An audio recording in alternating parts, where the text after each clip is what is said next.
Hello student, myself Miss Priya Jennifer Gaur and I am here with my class 9th video. The subject is history and the chapter name is French Revolution. So in this video we are going to discuss about the conclusion part, although the name is given as conclusion, but this whole topic is all about Napoleon Bonaparte. So students, ये आपके इस chapter का last part है, last video, last topic है and कहीं ना कहीं बहुत इंटरेस्टिंग होने वाला है। इसके बारे में मैंने आपको डायरेक्टरी रूल्स का जो वीडियो था उसमें ऑलरेडी मैंने आपको हिंट दे दी थी that we are going to discuss about Napoleon Bonaparte in our further videos. So finally here the times come. What I am saying is कि नेपोलियन बोनापार्ट का जो रोल रहा है वो बहुत इंपॉर्टेंट रहा है फ्रेंच रेवोल्यूशन में, क्योंकि कहीं ना कहीं उन्होंने दो चीज़ें की। पहले जब उनका आगमन हुआ तो उन्होंने मिलिट्री डिक्टेटरशिप लाया फ्रेंच में, प्लस क्या किया उन्होंने फ्रांस के लिए, जब हमने अपने लास्ट वीडियो में देखा था एबॉलिशन ऑफ स्लेवरी।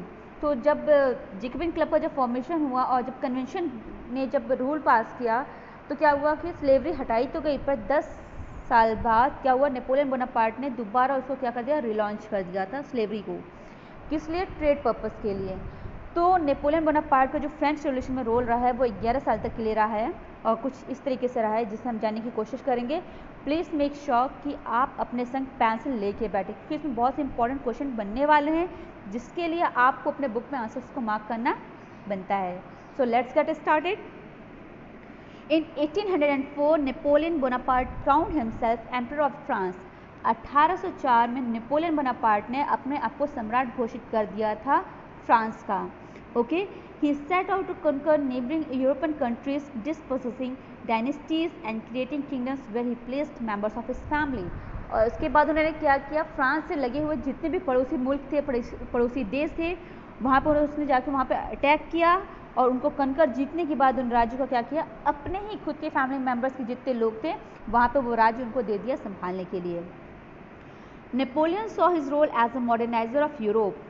यहाँ पे दो क्वेश्चन पुट अप होते हैं कि who was considered as moderniser of Europe, तो आंसर हो जाएगा Napoleon. Napoleon Bonaparte was considered as moderniser of Europe. और जो सेकंड क्वेश्चन बनता है वो ये है, why Napoleon saw his role as a moderniser of Europe, कि आखिर नेपोलियन जो थे वो अपने आप को एज अ मॉडर्नाइजर क्यों देखते थे फ्रांस के लिए।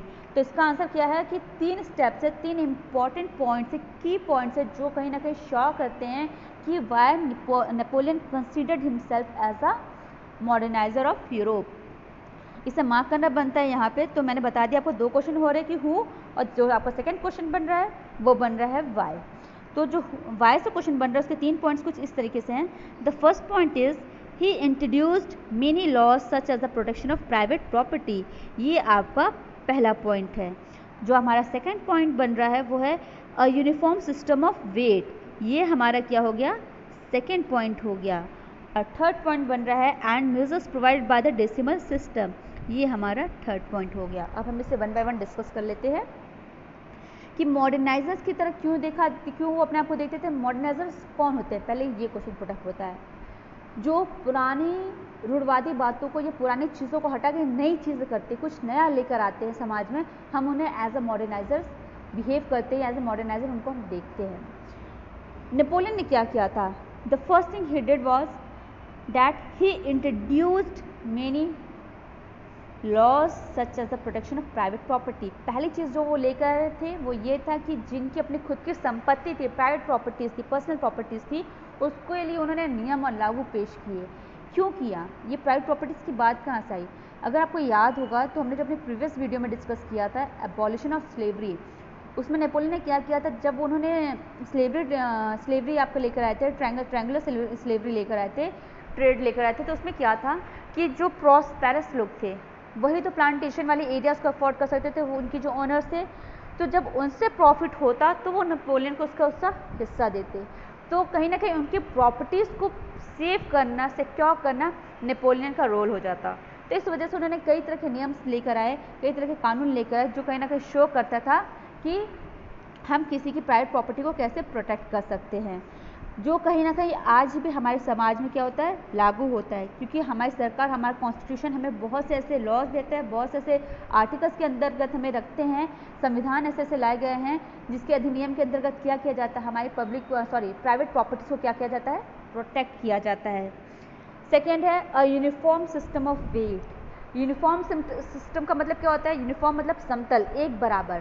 पहले क्या होता था कि जब लोग हम सामान लेने जाते थे, राशन या कुछ भी लेने जाते थे, जब हमारे जो फोर फादर्स थे, जो हमारे सिस्टर्स थे, तो या तो मुट्ठी से नाप के, मतलब एक आपके फिस्ट में आपके कितना आ रहा है वो नाप के दिया जाता था, या फिर क्या किया जाता था, छोटे छोटे टुकड़े जो होते थे, पत्थर के जो टुकड़े होते थे, ईंटे के जो टुकड़े होते थे, उससे नाप तोला जाता था।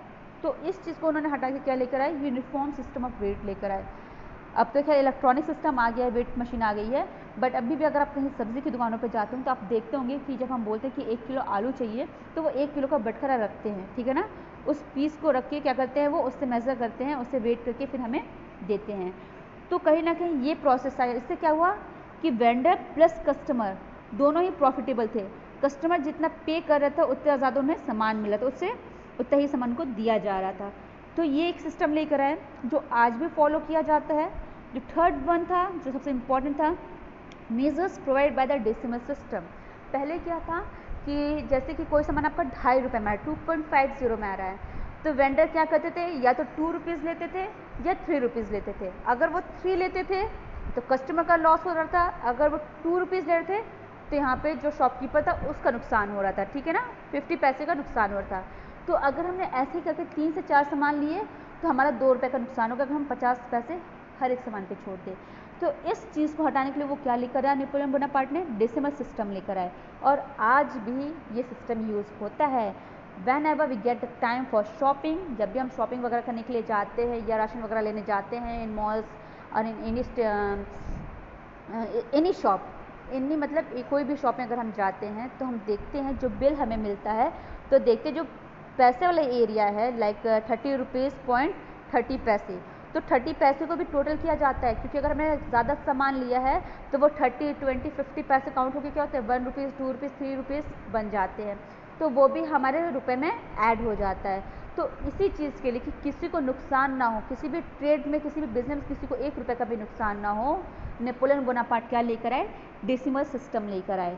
तो ये 3 इंपॉर्टेंट चीज़ें थी जिसकी वजह से why he considered himself as a moderniser of Europe, ठीक है। तो ये पहला था क्या कि protection of private property, second is uniform system and the third one is decimal system.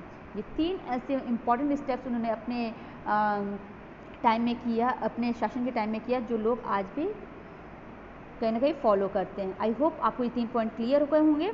Okay, the next one, initially many saw Napoleon as a liberator. बहुत से लोग थे जो आंतरिक रूप से अंदर से क्या करते थे, नेपोलियन को ऐसे लिबरेटर देखते थे। लिबरेटर मतलब जो उन्हें फ्रीडम दिलाता था। While who would bring freedom for the people, जो जनता के लिए, जो लोगों के लिए कहीं ना कहीं आज़ादी का कारण बनेगा। But soon the Napoleonic armies came to be viewed everywhere as an invading force। But क्या हुआ कि कुछ टाइम के बाद वही नेपोलियन को लोगों ने क्या किया, एज अ इन्वेडर की तरह देखने लगे। उसने काम तो बहुत अच्छे किए, तो उन्होंने काम बहुत अच्छे किए, डेसिमल सिस्टम लेकर सबको, उससे सबको प्रॉफिट भी हो रहा था। बट क्या था, इसकी वजह से वो क्या हुए कि उनके जो पावर्स है, अपने पावर्स को इंक्रीज करने के लिए वो क्या करने लगे, लोगों के संग ट्रेड करने लगे, कंट्रीज के संग, फिर उन्हीं की कंट्री को कैप्चर करने लगे और वहाँ पे रूल आउट करने लगे, रूल करने लगे। तो कहीं ना कहीं ये भी लोगों के लिए एक मुसीबत की बात थी। एंड फाइनली क्या हुआ, he was finally defeated at Waterloo in 1815। 1815 में वाटरलू नाम का एक युद्ध हुआ जिसमें वो बहुत बुरी तरीके से हार गए, ठीक है ना। इसी की वजह से इनका कहीं ना कहीं पतन का ये कारण बना। तो लोग खुश तो थे, उनके जो उनका जो आइडिया था, आइडिया ऑफ इकोनॉमिक कंडीशन को सुधारने का जो उनका आइडिया था, वो उससे तो लोग खुश थे। बट कहीं ना कहीं उनकी जो हरकतें थी, जो वो इन्वेट कर रहे थे लोगों के देशों में जाके, लोगों के घरों में जाके, उससे लोग खासा परेशान थे। और फाइनली वो डिफीट हो गए 1815 में।